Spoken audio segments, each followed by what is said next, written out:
Hello everyone, good morning to all of you. Welcome to my channel. Friends, हम इस video में एक series लेकर आए हैं जो कि होगी इंग्लिश वोकैबलरी की। और ये इंग्लिश वोकैबलरी कहाँ से होंगी? तो ये होंगी हमारे डेली के द हिंदू न्यूज़पेपर से। तो फ्रेंड्स, चलिए बिना टाइम वेस्ट करें हम स्टार्ट करते हैं। और हमारा फर्स्ट वर्ड है शैम्बल्स। शैम्बल्स क्या होता है? तो खंडर। अब हमें इसका एग्जाम्पल्स के द्वारा समझ लेते हैं। The classrooms were a shambles. मतलब क्या है? कक्षाएं जो कैसी हो गई थी, वो बूचड़खाने जैसी हो गई थी या फिर खंडर जैसी हो गई थी, खंडर में बदल गई थी। तो शैम्बल्स का मतलब हम खंडर भी कहते हैं और बूचड़खाना भी कहते हैं। ठीक है फ्रेंड्स, तो ऐसी जगह जहाँ पर हम या कोई भी बहुत समय से नहीं आना जाना करता हो, कोई भी ना रहता हो, तो ऐसी जगह खंडर कहलाती है। और आपने अच्छे से देखे ही होंगे, अपनी इंडिया में काफ़ी सारे खंडर्स हैं जो कि फेमस हैं। तो नेक्स्ट वर्ड है फ्रेंड्स हमारा मॉर्बिड। मॉर्बिड क्या होता है? मतलब बीमार, या हम इसको बोल सकते हैं रोगी काया। क्या बोल सकते हैं इसको? रोगी काया बोल सकते हैं। फ्रेंड्स, इसका एग्जांपल देख लेते हैं। A morbid condition of some part of the body. मतलब क्या है कि शरीर के कुछ भागों की क्या है, एक रुग्ण स्थिति है। मतलब कि कैसी स्थिति है? तो बीमार है, हमारा जो शरीर है या उसके कुछ पार्ट हैं वो कैसे हैं? रोगी हैं। तो मॉर्बिड का मतलब होता है रोगी या बीमार। नेक्स्ट वर्ड है फ्रेंड्स हमारा अवॉश। अवॉश क्या होता है? तो बहता हुआ या लहरों से बहाया हुआ या भरा हुआ। तो हम इसे एक एग्जाम्पल्स के द्वारा समझ सकते हैं। When the flowering trees blossom, the hillsides are awash with color. awash with color मतलब कि कलर से भरे हुए होते हैं। तो presenting a delightful sight। मतलब क्या है कि जब इन पेड़ों में फूल आते हैं तो यह पूरी पहाड़ी कैसे भर जाती है, ये कैसे किस चीज़ से घिर जाती है? तो रंगों से घिरी हुई दिखाई देती है।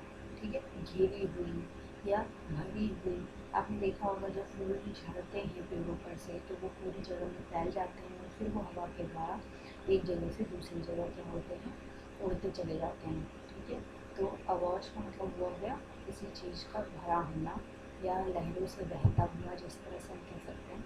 नेक्स्ट वर्ड है फ्रेंड हमारा एग्जीक्यूशनर। एग्जीक्यूशनर क्या होता है? तो घातक होता है, जल्लाद भी कह सकते हैं या हत्यारा कह सकते हैं। फ्रेंड्स, आपने देखा होगा कि जब भी किसी को फांसी दी जाती है तो वहाँ पर एक आदमी होता है जो फांसी देता है। तो फ्रेंड्स, उसे हम क्या बोलते हैं? एग्जीक्यूशनर बोलते हैं, हिंदी में जल्लाद बोलते हैं। तो हम इसे एक एग्जाम्पल के द्वारा समझ लेते हैं।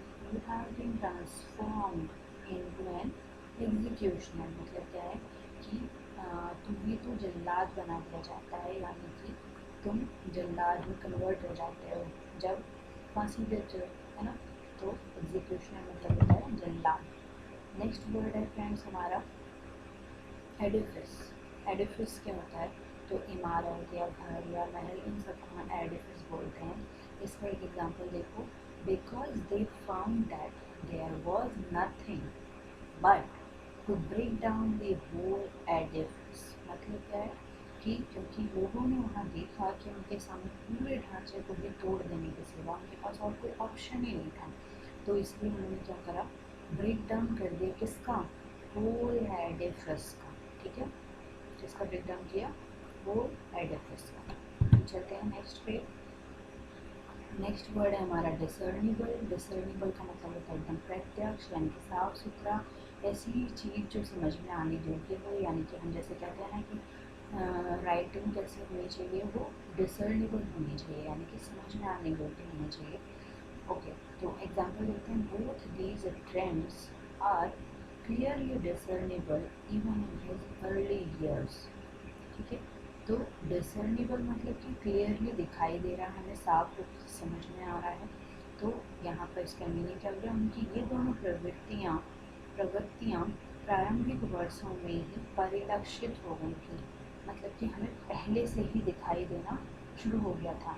जैसे कि हम एक फ्रेज़ कहते हैं ना कि ऊँट के पाँव पालने में ही दिख जाते हैं, तो मतलब क्या है कि किसी पर्सन का कैसा बिहेवियर होगा आगे जाके, कैसे कैरेक्टर बनेगा, तो वो उसके मतलब शुरुआती वर्षों में ही हमें क्या हो जाता है, दिखाई दे जाता है। नेक्स्ट वर्ड है फ्रेंड्स बॉयस्टर।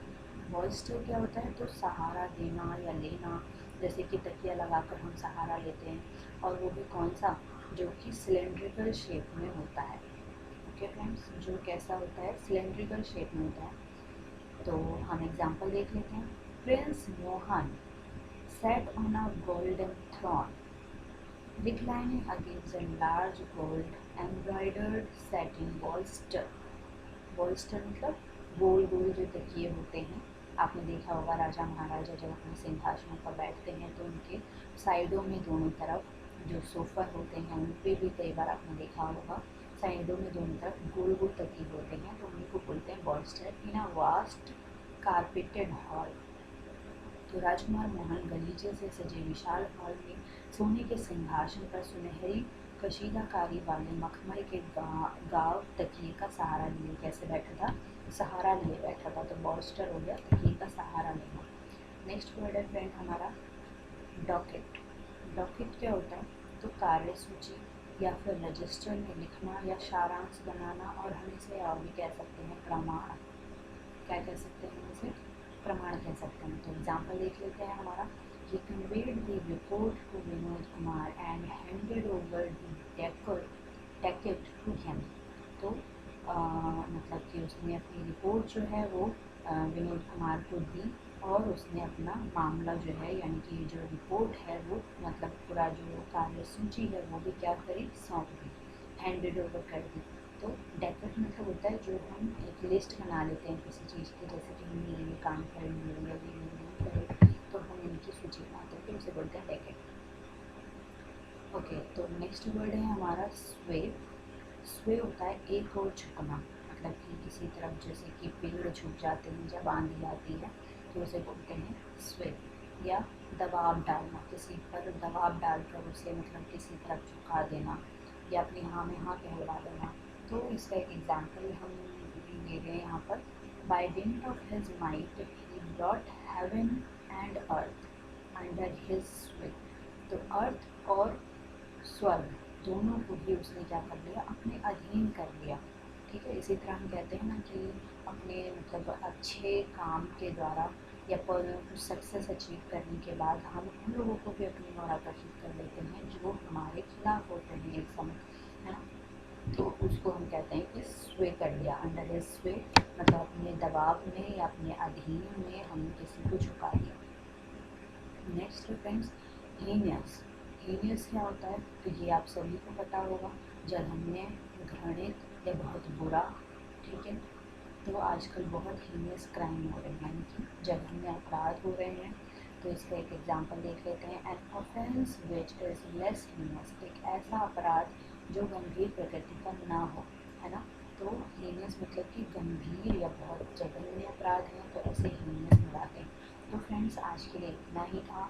आई होप आप सबको ये वीडियो पसंद आई हो। अगर आपको वीडियो पसंद आई है तो इस वीडियो को लाइक करना ना भूलें, और अपने फ्रेंड्स, अपने रिलेटिव्स, जिस किसी को भी इंग्लिश सीखने की इच्छा हो तो आप उसके साथ शेयर कर सकते हैं। और प्लीज़ चैनल को सब्सक्राइब कर लीजिए, वीडियो को लाइक कर लीजिए, शेयर कीजिए, और बेल आइकन का बटन दबाना ना भूलें। तो थैंक यू सो मच, मिलते हैं अपनी नेक्स्ट वीडियो में।